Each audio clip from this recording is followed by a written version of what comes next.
దేవునికి స్తోత్రం కలుగునుగాక. ఈరోజు పరిశుద్ధాత్మ దేవుడు ఆయన వాక్యం ద్వారా ఏం మాట్లాడినాడో చూసుకుందాం. మనము ఫిలిప్పీలకు రాసిన పత్రిక 2వ అధ్యాయం 8వ వచనం. ఆయన ఆకారమందు మనుషుడిగా కనబడి మరణం పొందినంతగా, ఆయన శిలువ మరణం పొందినంతగా విధేయత చూపిన వాడై తను తాను తగ్గించుకున్నాడు. దేవునికి మహిమ కలుగునుగాక. ఆయన మన కొరకు రక్తం కాచి ఉన్నాడు. మన యొక్క పాపముల నిమిత్తము ఆయన సిలువలో రక్తం కాచి ఉన్నాడు. ఆయన ఏ విధముగా మన కోసం వచ్చి ఉన్నాడంటే, ఆకారమందు మనుష్యుడిగా వచ్చి సిలువ మరణం పొందినంతగా విధేయత చూపి తనను తాను తగ్గించుకున్నాను అని ఇక్కడ ఫిలిప్పీలకు రాసిన పత్రికలో 2వ అధ్యాయము 8వ వచనంలో చెప్పి ఉన్నాడు పరిశుద్ధాత్మ దేవుడు. శిలువ మరణం పొందినంతగా తను తాను తగ్గించుకున్నాడు. అదేవిధంగా యేసుక్రీస్తు వారి యొక్క జీవితంలో విధేయత కలిగి జీవించాడు.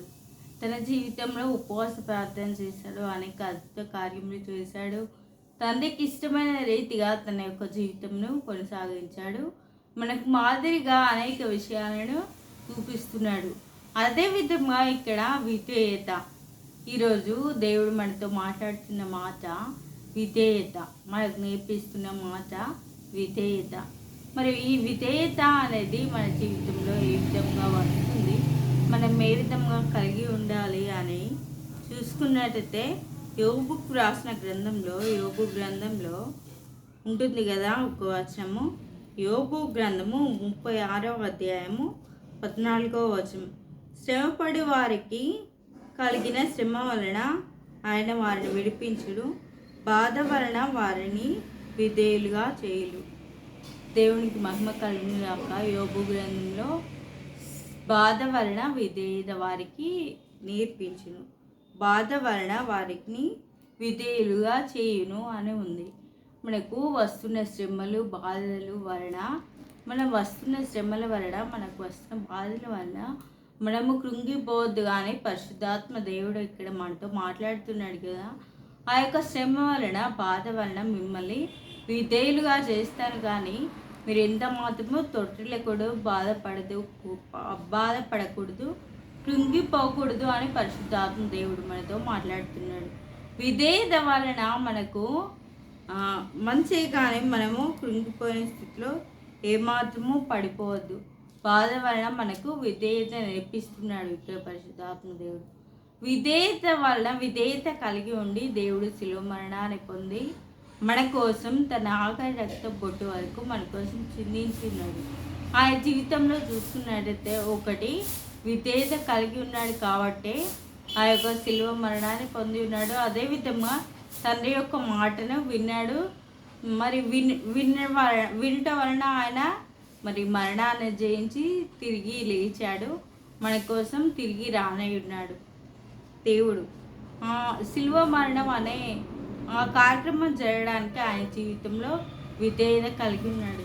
ఈరోజు మనకు నేర్పిస్తున్న మాట ఏమిటంటే, మన యొక్క శ్రమలు బాధల్లో కృంగిపోవద్దు, కానీ ఆ శ్రమ వలన ఆ బాధ వలన మీకు విధేయత నేర్పిస్తున్నాను. యేసుక్రీస్తు కూడా విధేయత కలిగి ఉండవలనే తండ్రి మాట విని మరి శిలువ మరణం మన కోసం పొంది విధేయత నేర్చుకొని జయించి ఉన్నాడు. మనకు కూడా మన జీవితాల్లో కూడా జయం పొందడానికి, దేవుని యొక్క మాట వినడానికి మనకు కూడా విధేయత అనేది అవసరమై ఉన్నది అని పరిశుద్ధాత్మ దేవుడు ఈరోజు మనకు నేర్పిస్తున్నాడు. మనం కూడా మన యొక్క జీవితాల్లో విధేయత కలిగి జీవించాలని దేవుడు మనతో మాట్లాడుతున్నాడు. మరొకసారి ఫిలిప్పీలకు రాసిన పత్రిక చూసుకున్నట్టే, విధేయత చూపిన వాడై తనే తగ్గించుకున్నాడు.